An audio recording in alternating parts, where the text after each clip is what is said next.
So this is going to be the last topic we're going to cover with regards to particles. Everything we've been doing up until this point is we've been dealing with particles which are basically defined as objects with zero size. Okay, so they're just point objects. And a lot of real world applications can be, um, as we've seen in the examples we've done, a lot of real world examples can be approximated through the use of this particle situation by identifying the center of mass of a collection of particles and all that stuff. So um, the if you recall the equations of motion, Newton's second law is given this way. Okay, well this can also be written as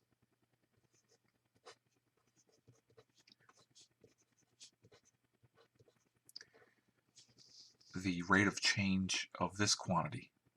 And this quantity, mass times velocity,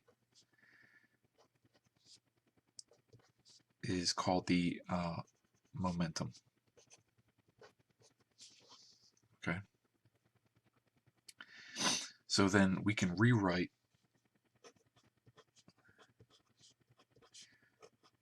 the equations of motion as the force is equal to the time rate of change of the momentum, or the time rate of change in the momentum. And so now that gives us the ability to write something like this, where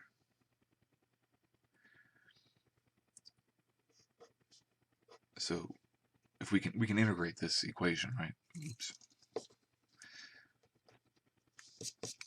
So the linear momentum at some later time is equal to the linear momentum at some earlier time plus the time integral of the forces applied.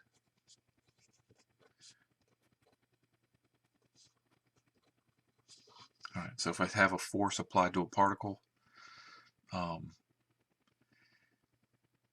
over a period of time, that gives me a finite change in the momentum. It's pretty straightforward. Now, just like before, if we have a collection of particles, and this is really just a direct extension of when we were looking at the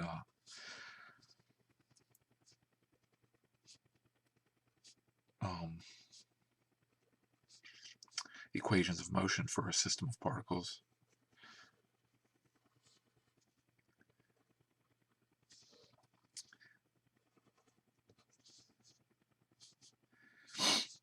And then we have some force acting on this collection of particles. Well, so you'd have a collection, you'd have a force, a force acting on each particle, probably from the an external force acting on each particle individually. But we can treat them, we can sum them all up. We can sum them all up and treat them as a single force acting on a single particle, which is defined to be the center of mass of the collection.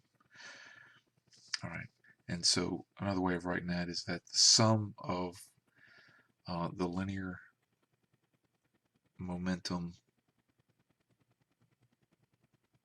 so we're summing over I, so each one of these particles has a momentum. So if we sum up all of the linear momenta at some later time, it's going to be equal to the sum of the linear momenta at the earlier time plus the sum of all of the integrals of the individual external forces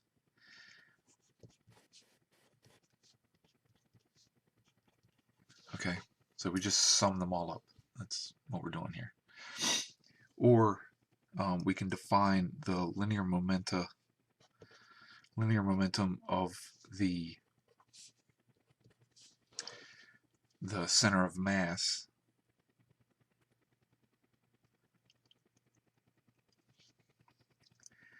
as the total mass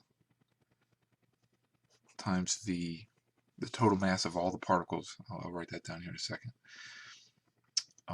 Times the velocity. So basically the linear momentum as if the collection of particles were all combined into a single point at the center of mass.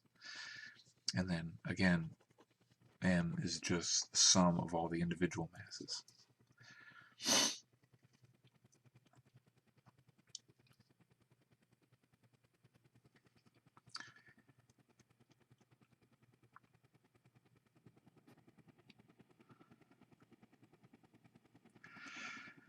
Okay, and so we can expand on this. So the linear momentum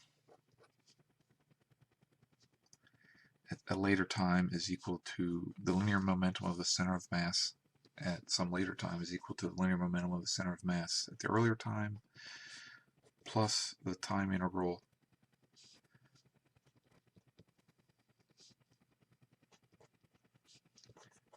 of f, where in this case f is the sum of all the individual forces acting on all the individual particles. It's pretty straightforward, all right? Basically, I said all that, it sounds complicated, but I treat this object as if it were a particle located at the center of mass, and then all the total forces I add to it, that I apply to it, are essentially accelerating the center of mass, and we can treat it that way. Notice we're not dealing with rotations yet.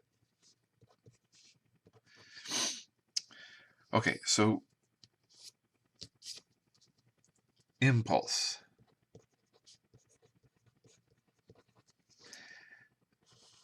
So this integral is called the impulse.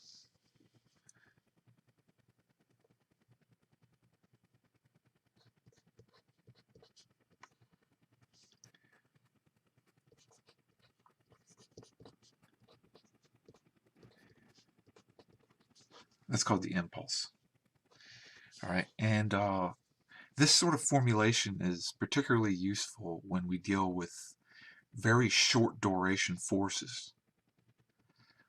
So sometimes you won't know the exact force to carry out this integral, but you will know sort of the effect it has. So a lot of times you'll know the change in velocity.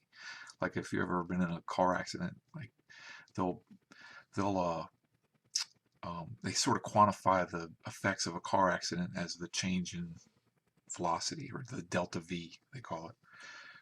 And that's what we're seeing here. So we may not know the exact details of how the force is applied, but we do know the effect it has, and so we know the impulse by process of elimination, really. All right, and one particularly sort of the common use of this impact formulation, or I'm sorry, this impulse formulation, is when you have impacts. So consider two objects, object A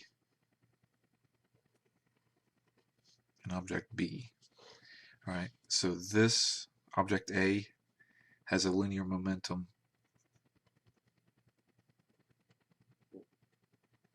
it's currently overtaking object B. So they're both heading in the positive x direction, and A is moving faster than B. Okay. At some point in the future, you'll have an impact. So here's A and B, and so there are forces generated.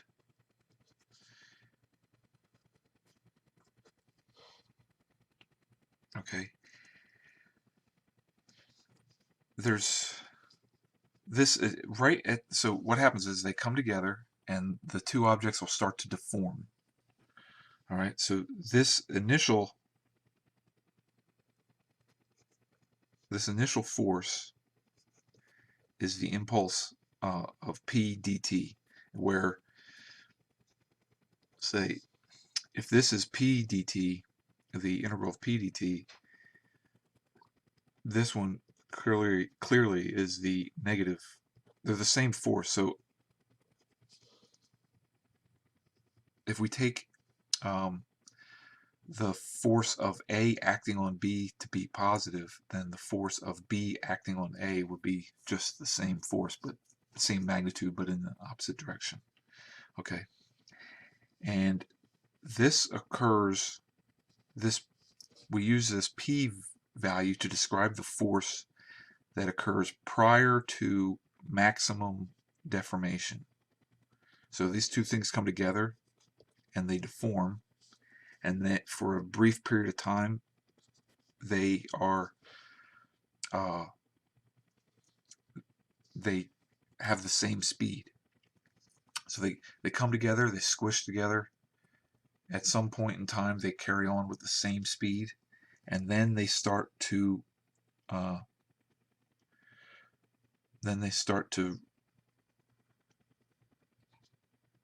sort of correct that deformation. And again, you still have a force acting on the two objects. So this is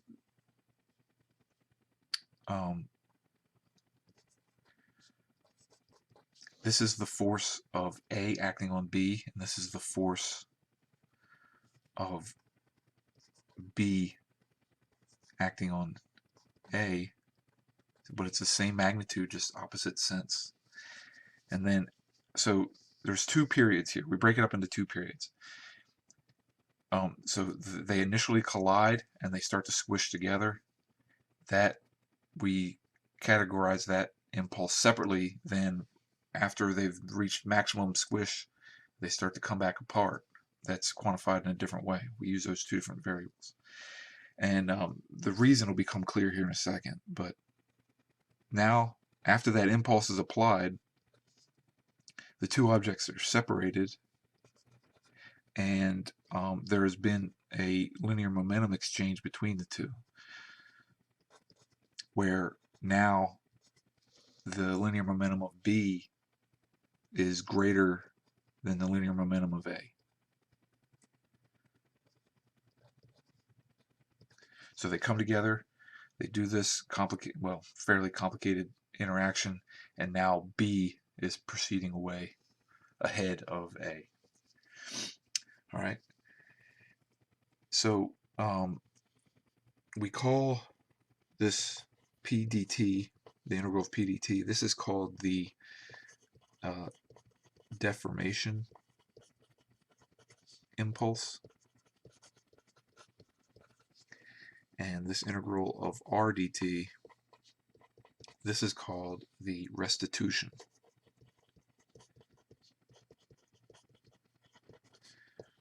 Impulse. Okay.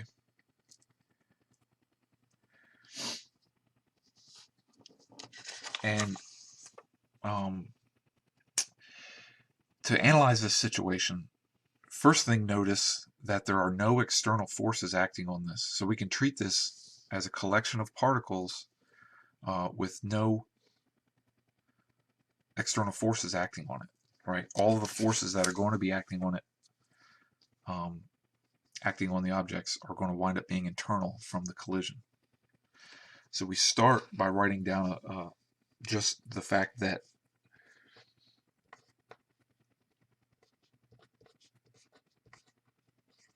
linear momentum is conserved in this interaction.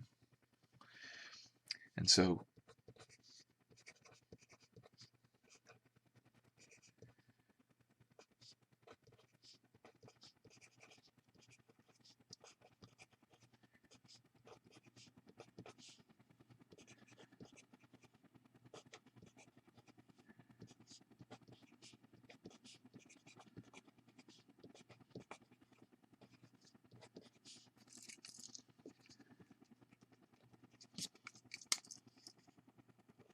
ultimately what we're after is we want to know these linear momentum.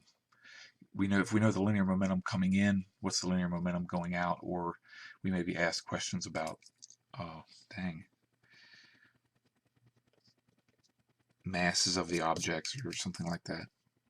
So we need a few equations. All right, so that's the first one. This is just the conservation of momentum.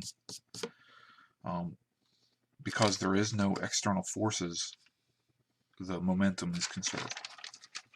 The total momentum is conserved.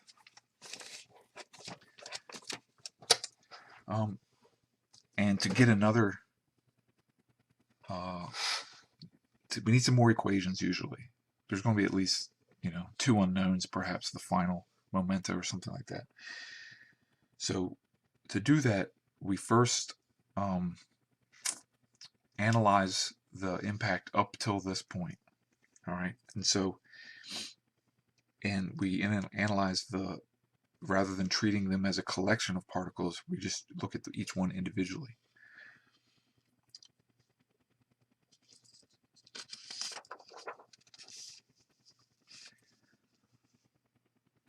So let me see if I can do something like this.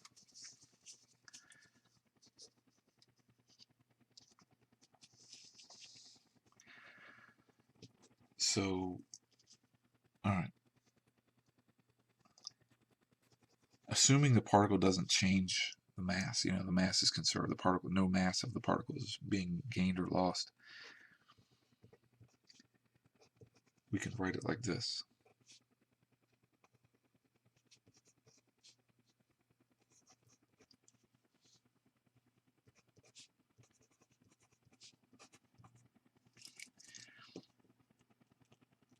So again, we're only analyzing it up to this point. And notice P is negative in this case because B is acting on A in such a way that this force is going to be in the negative direction as we've set up our coordinates. So this is the positive. That's the positive direction. So the force acting on A is in the negative direction. Okay. Likewise, after the restitution phase and further on,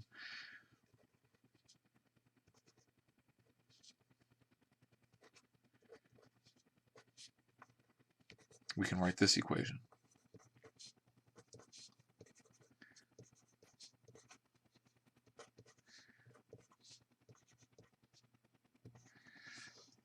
So at the end of the deformation phase, they're traveling at the same velocity. A and B are traveling at the same velocity v, and then likewise. So we can write that same equation for particle B.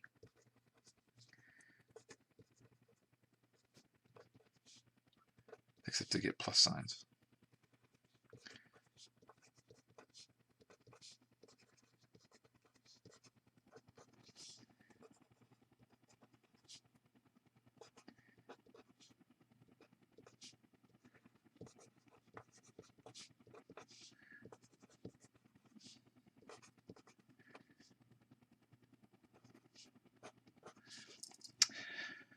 Okay.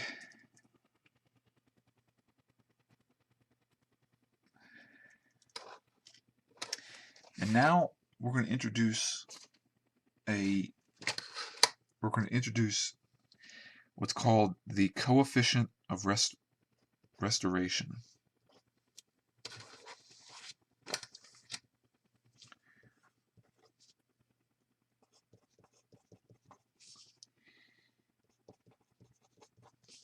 Of restitution, I guess.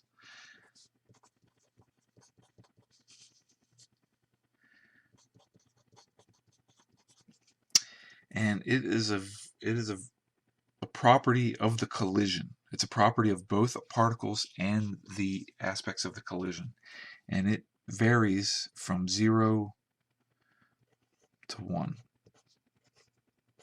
And it's a consequence of the fact that in real objects, this restitution force is smaller than the deformation force. And this is the classic example of this is if you drop. So if I have a bouncy ball and I drop it from some height, and if I measure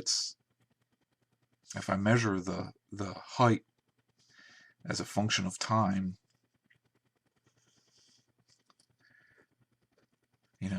it'll start like this.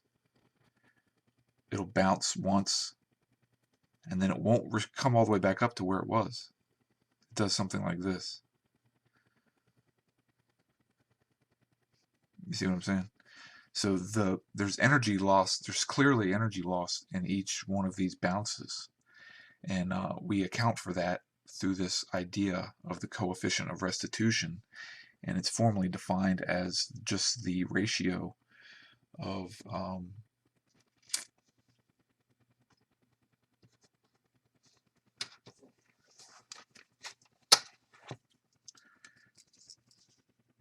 the two impulses, the restitution over the deformation impulses. All right, so because it's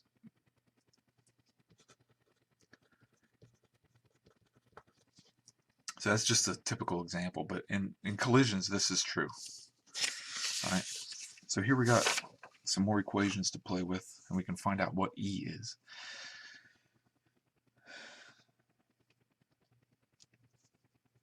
So E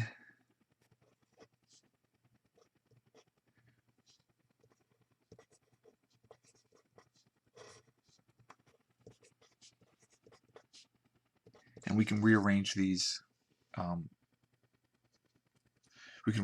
equations to get this ratio. And so this will be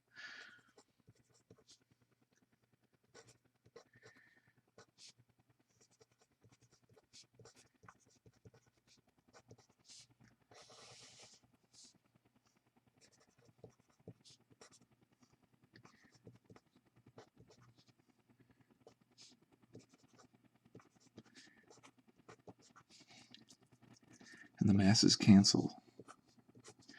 And again, in terms of particle B, we can write this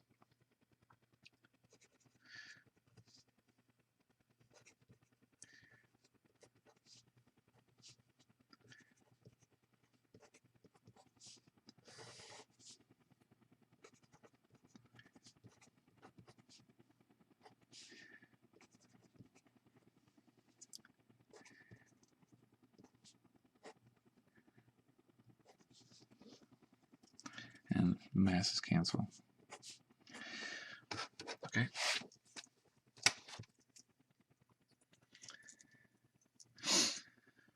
So we can rearrange this.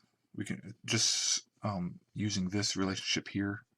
The idea is we're going to eliminate this common velocity to arrive at E as a function of the measurable speeds. All right, so we can first we'll start with this.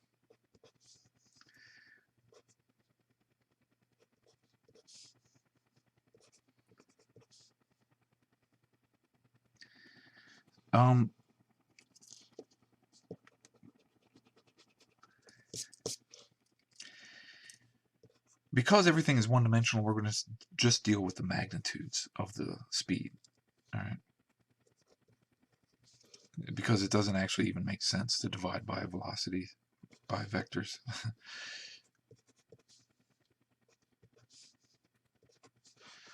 Okay, so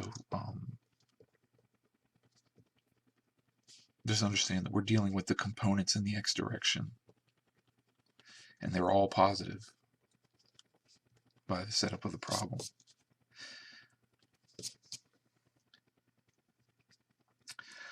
Okay, and so we can rewrite this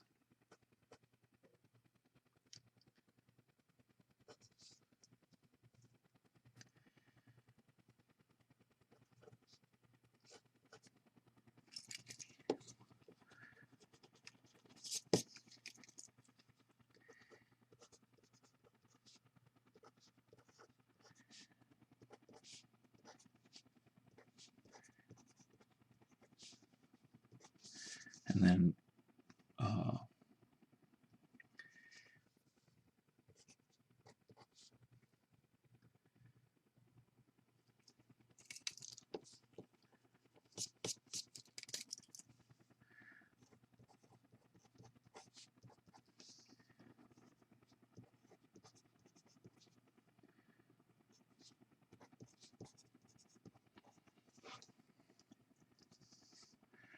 then we can do the same thing for this set of equations here.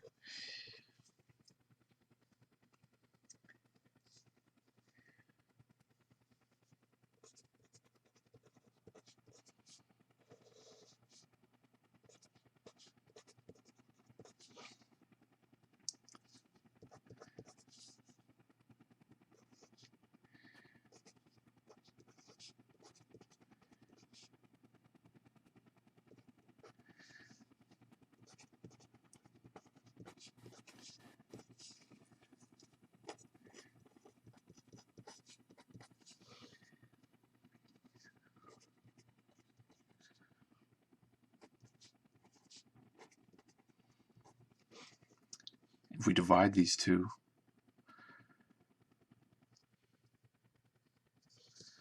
we get so this equation divided by this equation, right? We get, on the left hand side, we get 1, and that's going to be equal to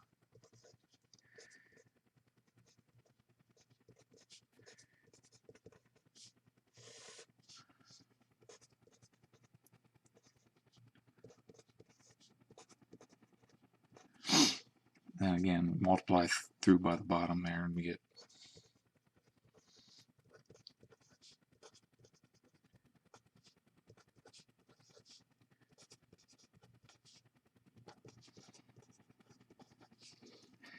take everything with e onto the one side and rearrange.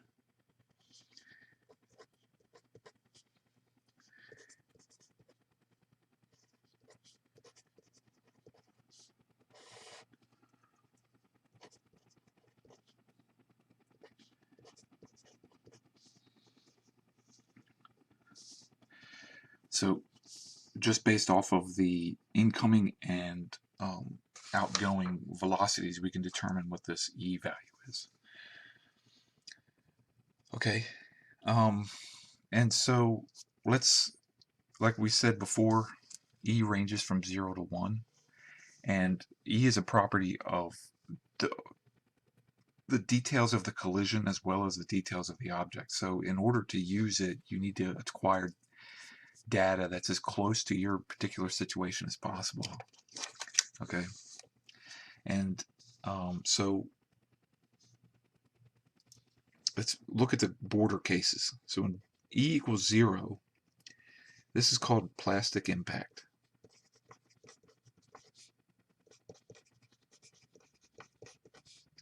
And notice when E equals 0, that means that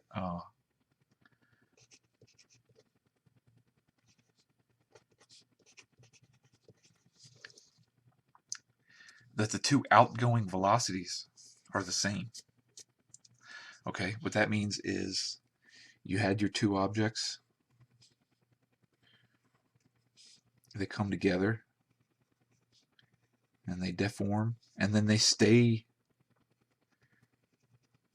deformed or whatever, and they stay connected to one another, and they travel off at the same speed. So like they came together. It's like throwing two balls of clay at one another maybe, and they join and continue on. All right, and then there's the opposite. When the coefficient of restitution equals 1, that's called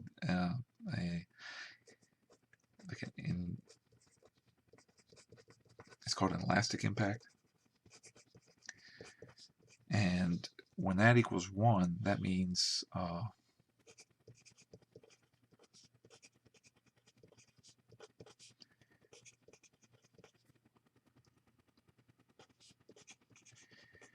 the relative velocities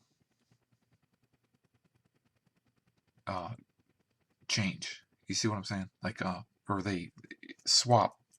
So if the relative velocity in this case is negative because they're coming together, well, the magnitude is going to be exactly the same after the collision, but it'll be the opposite sense. So VB minus VA versus VA minus VB. Okay. And so you have the two objects. They come together in the collision, and then they separate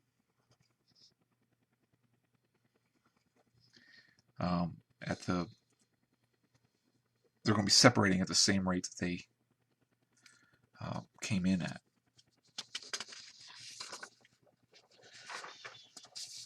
All right, now I guess I could probably fit this on the bottom here. Now, not all impacts are head-on collisions like this. So what do we do when you're dealing with what's called an oblique impact? Basically, all we do, say we have two objects, A and B,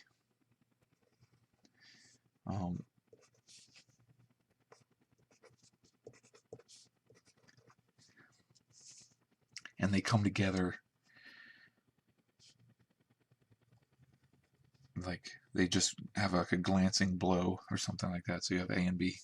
Well, we just define our coordinate system such that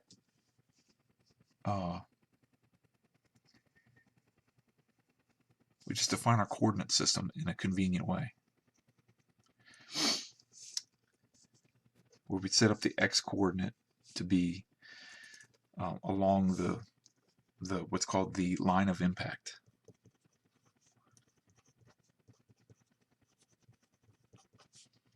All right, and then in this coordinate system, there is no force in the y direction, right? All the forces are going to be, again, in the x direction. So, as a consequence, the velocity doesn't change.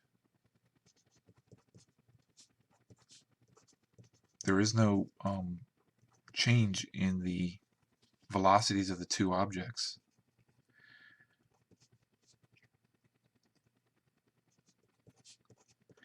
Before and after the collision in the y direction. All the changes are in the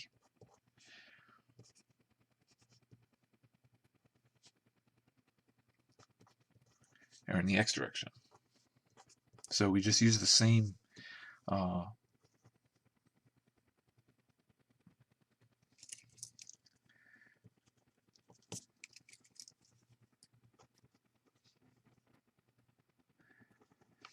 techniques we just learned for the simple case.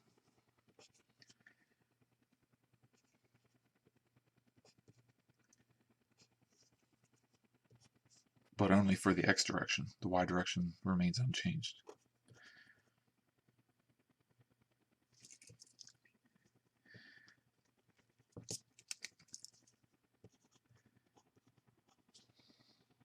All right, and then again, the total linear momentum, because there are no external forces on the system of two particles, the total momentum remains conserved.